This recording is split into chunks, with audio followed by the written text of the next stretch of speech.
oppression of the state of Israel reaches a crescendo, reaches a point from which there is no return now. It's not possible to retrace your steps anymore. There will be a judgment day when the truth will be revealed and I'll be validated. They wanted to have another 9/11. There are three kinds of lies, I used to say. There are normal lies, and then there are great lies, and then there is 9/11. You commit a monstrous act of terrorism, and then you blame it on your enemy. And then you exploit this act of terrorism to advance your political and military agenda. That's what they did in 9/11, and that's what the government of Israel did. We greet you with Assalamu alaikum wa rahmatullahi wa barakatuh. Our topic today is one of more than passing importance. Regime change is taking place in Syria, and the implications are, first of all, and most important of all, implications for Jerusalem. Of course, everybody understands that. It is all connected with Jerusalem. And the pieces are coming together now. The Arab Spring led to the destruction of Libya. Libya was a regime which was resisting Israeli oppression. And now we see regime change in Syria taking us one significant step forward towards an end that Islamic Eschatology has already explained. If you want to rule the world from Jerusalem, you've got to start by ruling the Arab world. And if you want to rule the Arab world, you start with Libya. Because Saudi Arabia, I used to say that Saudi Arabia and Israel were sisters 25 years ago, but I was wrong. 25 years ago, they were only cousins. Now they're sisters. And all the rest of the Arab countries, not the people, the governments, not the people, the governments, must be in a state of submission to Israel. And all those who resist Israel must be destroyed. And that's why you now have Trump in Washington to finish up the job. Every single country within that region which is resisting Israel must be destroyed. Why? So that Israel can show the world we rule the Arab world. The whole Arab world is now in submission to us, so now it's only the rest of the world. And so Libya went, and Iraq went. You know the story, the bogus story. They tell lies. These people tell lies without any embarrassment. Without any embarrassment, as though there is no such thing as moral integrity in them. None. They tell lies. Weapons of mass destruction in Iraq. So Desert Storm to destroy Iraq, to destroy Libya. And because Syria was resisting Israel, and Russia had intervened to save and to support the Syrian regime, because there are Christians in Syria. And if you allow these jihadists with weapons supplied by the Israeli Mossad and weapons supplied by the CIA and all the American dollars and so on, if they take over, there will be a slaughter. They will slaughter all the Christians. So Russia intervened to try to save Syria from becoming another Libya. And for the last 10 years, the struggle was going on. And so you had October the 7th, was it? 2023. And did you know the secret? How all the weapons reached to Gaza? Did anyone tell you? How all the drones reached to Gaza? I'm telling you the secret. It was Santa Claus. Yeah, it was Santa Claus. But Hamas, they don't know about Santa Claus. They didn't know who was sending the weapons. And they believed it was coming from the heavens above. And they were being set up. There will be a judgment day when the truth will be revealed, and I'll be validated. They wanted to have another 9/11. There are three kinds of lies, I used to say. There are normal lies, and then there are great lies, and then there is 9/11. You commit a monstrous act of terrorism, and then you blame it on your enemy. And then you exploit this act of terrorism to advance your political and military agenda. That's what they did in 9/11, and that's what the government of Israel did from September the 7th. The rest, you can think it out. And one of the first objectives was to destroy Hamas. I don't use the term Hamas. I call them the Islamic resistance. They know how to fight. I admire them for their spirit, but they don't have much upstairs. They're more peanuts upstairs, like Afghanistan. Afghanistan knows how to fight, but Afghanistan doesn't have the intellectual capacity to understand what is being done. And so they have succeeded in inflicting grievous wounds on Hamas, as well as on Hezbollah. And now they are boasting. The Israeli government is boasting, we have succeeded in regime change in Syria, which means that it was the Israeli Mossad at work. And so these jihadists, I choose my words carefully, which have taken over Syria, are Israel's puppy dogs. That's right. And it was not only Israel boasting, but also Biden. Before he says goodbye, he wanted to have a good show. And he's boasting that we have succeeded with regime change in Syria, which means that the CIA was involved. So Cape Town, when you start celebrating the fall of Assad, just remember that while Assad was there, despite whatever be his failings, while Assad was there, at least Syria was resisting Israeli oppression. And now Syria is in a state of submission. And all that now remains is Iran and Yemen. All the rest are in submission. And Israel is advancing towards that day when the entire region, the environment in which Israel is located, will all be in a state of submission to Israel. Now then, our prophet prophesied before the Messiah returns that Allah Most High will send someone who will revive this world of Islam, which is now cluttered with 50-something so-called Muslim countries, and reunify the whole world of Islam as one holy state, the Khilafah state. And he is known as the Imam al-Mahdi. He said that a Muslim ruler would die, a Khalifa. And when he dies, there would be disagreement concerning succession. 25, 30 years ago, I suggested it's going to be a Saudi king. And it appears now that when Salman dies, that the disagreement will commence. I don't know for how long it will continue, because not all the Saudi family like this MBS, Salman's son. During that time of disagreement concerning succession, a man will come out of Medina and hurry to Makkah. And in Makkah, he will declare himself to be the Mahdi. When that happens, that is the last significant threat to Israel.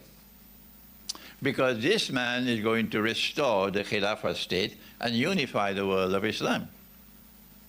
When he declares himself to be the Mahdi, then our prophet said that an army will come from Damascus to attack him. And so long as Assad was there, we could not truly understand how this will take place. An army will come from Damascus to attack the Mahdi. And when that army has crossed Medina and is on its way to Makkah, in between Medina and Makkah, the earthquake will occur. The earth will open and swallow that army. And that is a sign confirming this is not a bogus CIA Mahdi. This is the true Mahdi. And so now, from Cape Town, on the occasion of this seminar, we are able to anticipate with some clarity that those who now have taken over power in Damascus will continue to control Damascus until that day. And it is that army of Israel's puppy dogs who will come to attack the Mahdi.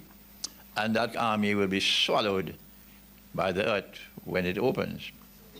The army of the Mahdi will eventually succeed in taking control of the Arab Peninsula. And that's goodbye to Saudi Arabia. When the Mahdi comes, goodbye to Saudi Arabia. I was in Manhattan lecturing on this topic 30 years ago, and I was not aware that the Kuwaiti ambassador was sitting right in front of me. I didn't know that. And I said, when the Mahdi comes, goodbye to Saudi Arabia, goodbye to Kuwait. Yes, because now a Khilafah state will be established in Makkah. But there is parallel to this something else that will be taking place, and that is the Great War. And he prophesied that the Great War will be triggered because of something occurring in the north of Syria. It is so puzzling, it's difficult to anticipate what's going to happen.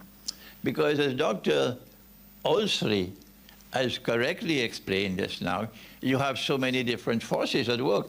Israel is an actor in Syria now. The Israeli army is an actor in Israel. The Turkish army is an actor in Israel at this time. The American armed forces are actors in Israel at this time. In Syria at this time. The Israeli puppy dogs who control Damascus, they are an actor in Syria at this time. And they don't want Russia to leave. The Americans want them to tell the Russians, pack up and get out, close down your bases. But now they're saying to the Russians, please stay. So Russia is still an actor, a military actor in Syria. So it's a complex situation there, and the most cunning of all actors involved in this is Erdogan. Erdogan. And we don't know, he plays, you know, both sides, because his objective is to restore an Ottoman Empire. But Russia has a strategic role to play in Syria, and that has to be understood from the Quran. And you have to go to Surah Rum of the Quran to understand what is the role that Russia has to play remaining in Syria. Russia today is the most powerful military force in the world. I said this many years ago. They thought I was dreaming. No, now they're recognizing. If Russia did not have this military power, there would have been regime change in Venezuela long ago. Oh, yes. Why did Russia and Iran not come to the help of Assad to save his regime? What happened in Syria, regime change in Syria, was connected with Ukraine. The modern West cannot allow Russia to defeat Ukraine. No. The implications for world politics will be too much for them. It will be too serious a loss for the modern West, too embarrassing for Russia to defeat Ukraine. But Ukraine is on the verge of collapse. And you have a new American president who is saying, or he used to say, I will stop that war in one day. Maybe now he's saying 1 year.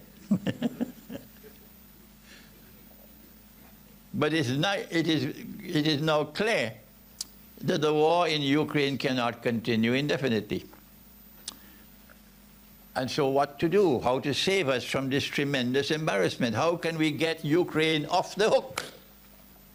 Answer, Israel's puppy dogs were told when to attack. And the plan appears to me to have been to try to put a bait for Russia and Iran to intervene to save Assad. And if Russia and Iran had taken that bait, then NATO would have intervened.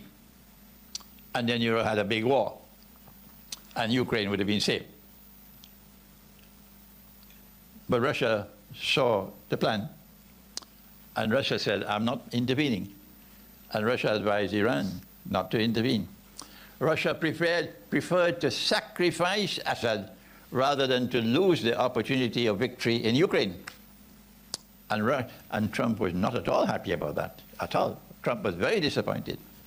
So when Assad was told, Russia is not going to intervene to save you, Iran is not going to intervene, he said, there's no sense continuing the bloodshed. So he packed up and he left, and the Syrian armed forces said, no need to continue to fight, there's no sense. And that's why the takeover of Syria took place so quickly without so much bloodshed. And the implication, therefore, of regime change in Syria is there's nothing left now to save Ukraine. Islamic eschatology tells us that there are two cities which are pivotally important for the end of history. The first, of course, is Jerusalem, and I wrote Jerusalem in the Quran some 20-something years ago. Many of you may have already read that book. But the second city is Constantinople.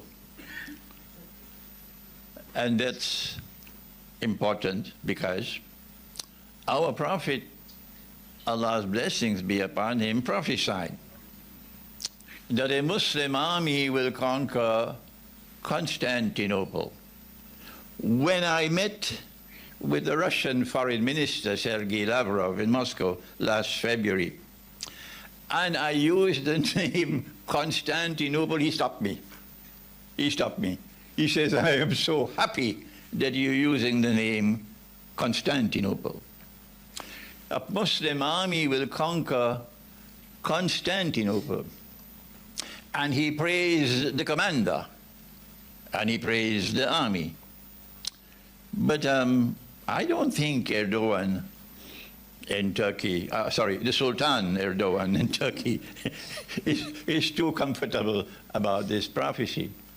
And the prophecy about the conquest of Constantinople by a Muslim army, not a Russian army, not a Christian army, a Muslim army, because we don't want to provoke civil war in the house of religion. The prophecy is that the Muslim army will conquer Constantinople shortly after the Great War. Christian eschatology speaks about the Great War. Jewish eschatology, I believe, also speaks about the Great War. And they call it Armageddon. And our prophet called it the Malhama. And it is a war to be fought over a mountain of gold. And BRICS is now taking us to that war. You must do the thinking now.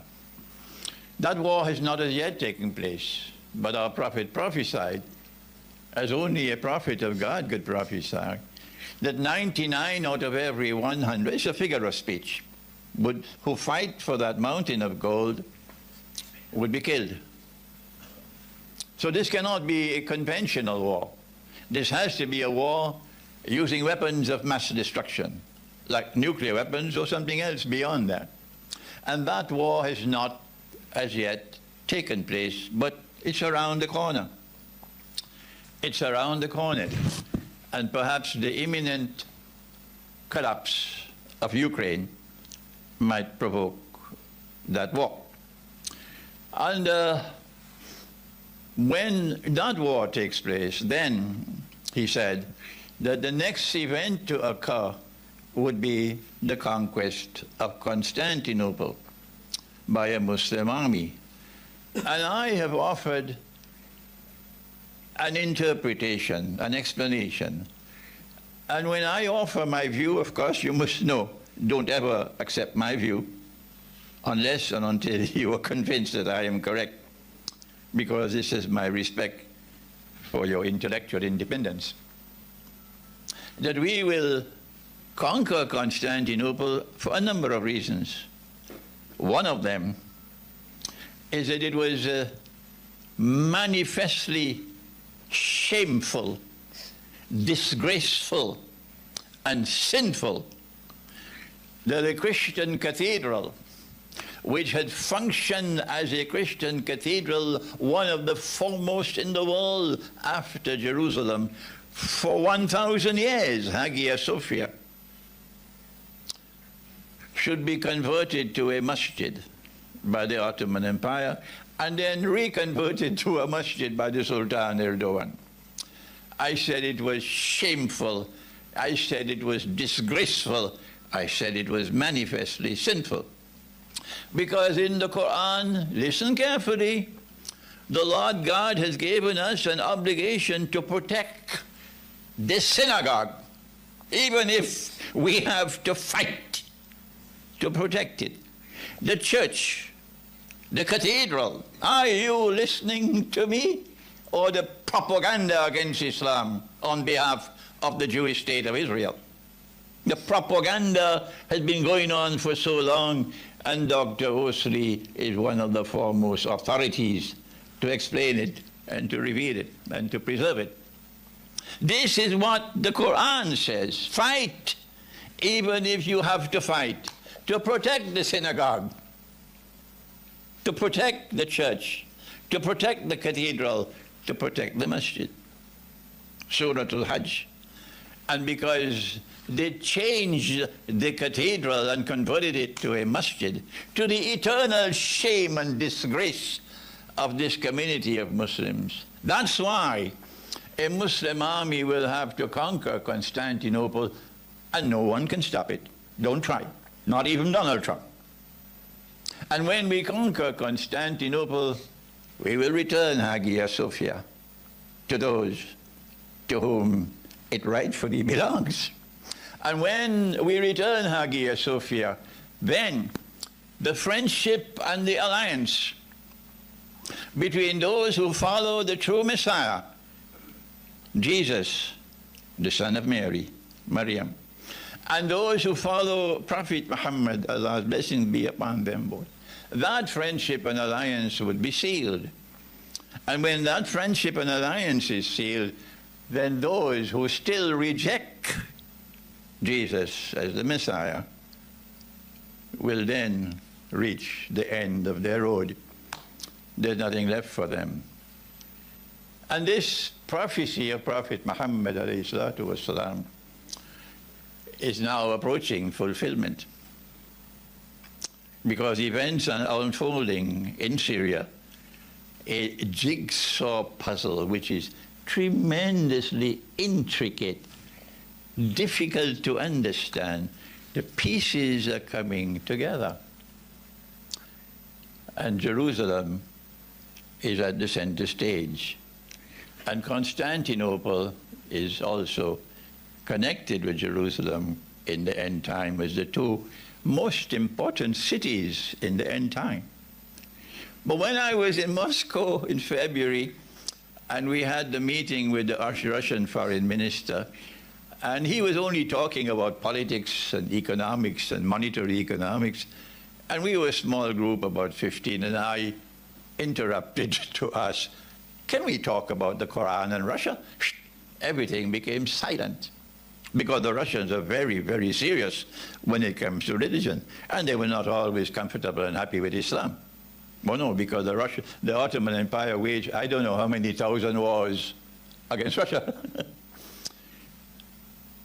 And after I had spoken to him for some time of what the Quran has to say about Russia, he then asked me, can you write on the subject? I then spent the next few months writing the Quran and Russia's destiny. And when writing that book, I realized that no, it was not two. It was three cities which will dominate the end of history. And Moscow is the third. Thank you. Wassalamu alaikum wa rahmatullahi wa barakatuh.